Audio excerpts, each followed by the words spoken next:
बड़े ध्यान से एक शब्द को सुनिएगा। महाराज द्रौपदी को लेकर भगवान गए कहाँ? बोले वैष्णो पितामह जहाँ पर जिस शिविर में ठहरे हुए थे वहां पर गए और द्रौपदी से कहा कि तुम भीतर चली जाओ, लंबा सा घूंघट निकालो और तुम भीतर जाओ। और द्रौपदी ने लंबा सा घूंघट निकाला और भीतर चली गई। और अर्धरात्रि का समय था। भीष्म पितामह अपनी माला लेकर बैठे थे, भगवत चरणारविंद में अपने मन को लगाए हुए थे। तो कवि ने कितना सुंदर लिखा है, खुद तो बाहर खड़े रहे, भीतर भेजा पांचाली को, यतिवर बाबा के चरणों में जाकर अपना मस्तक रख दो। अर्धरात्रि का समय था।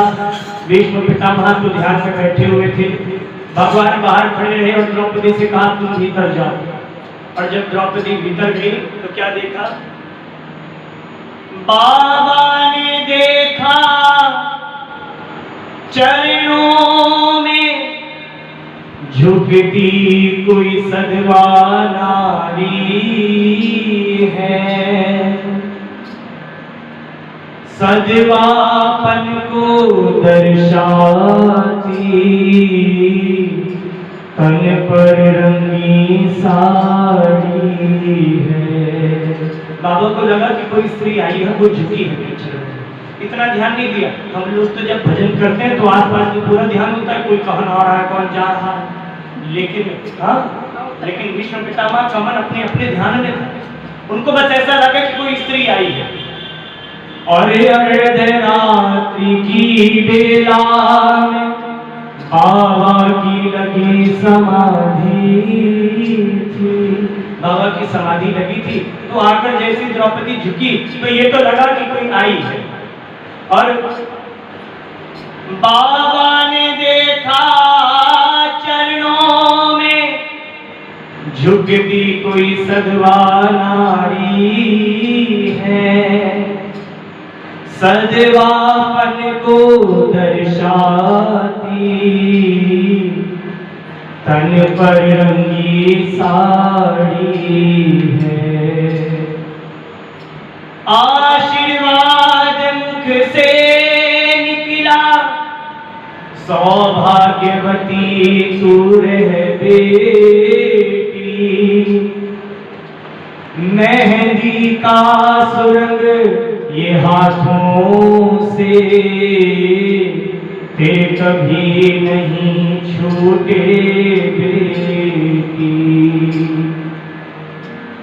मैं वर देता हूँ हे पुत्री, सिंदूर से मांग न खाली हो,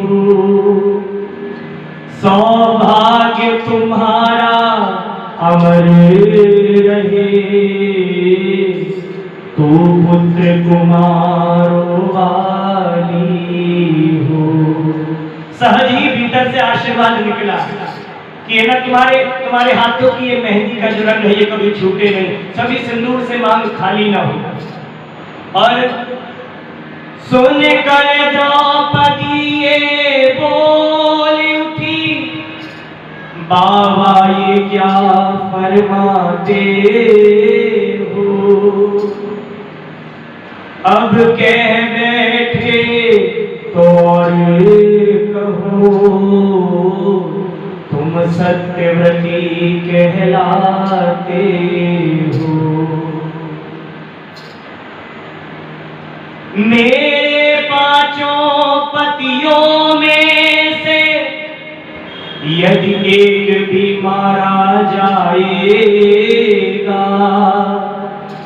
तो आशीर्वाद आपका बाबा क्या झूठा ना हो जाएगा।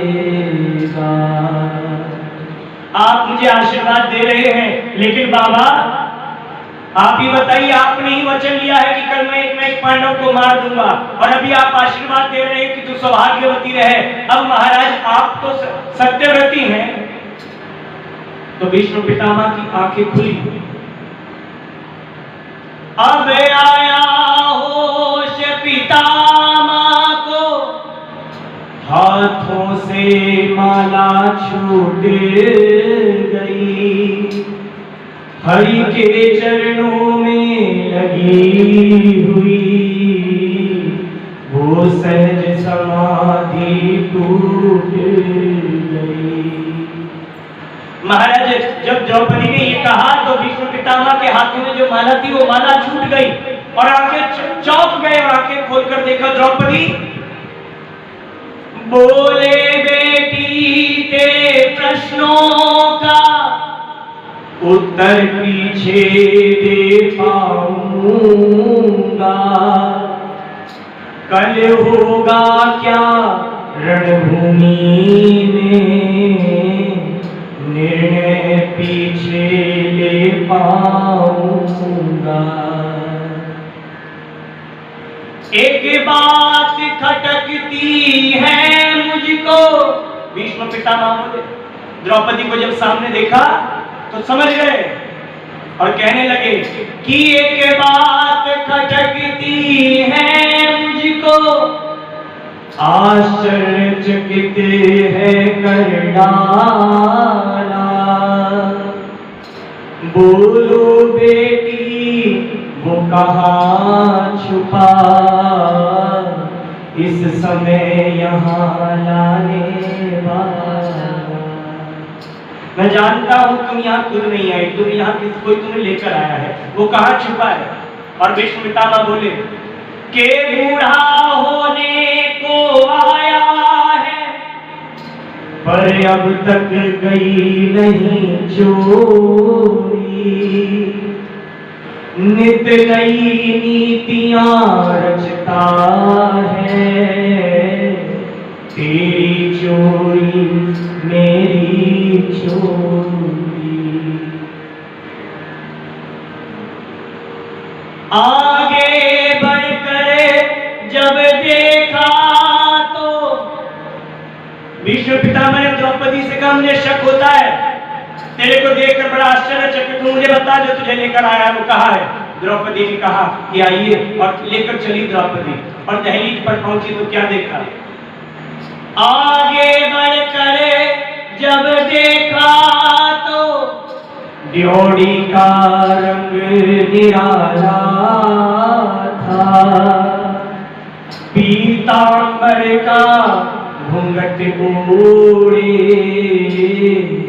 वहाँ खड़ा बांसुरी वाला था।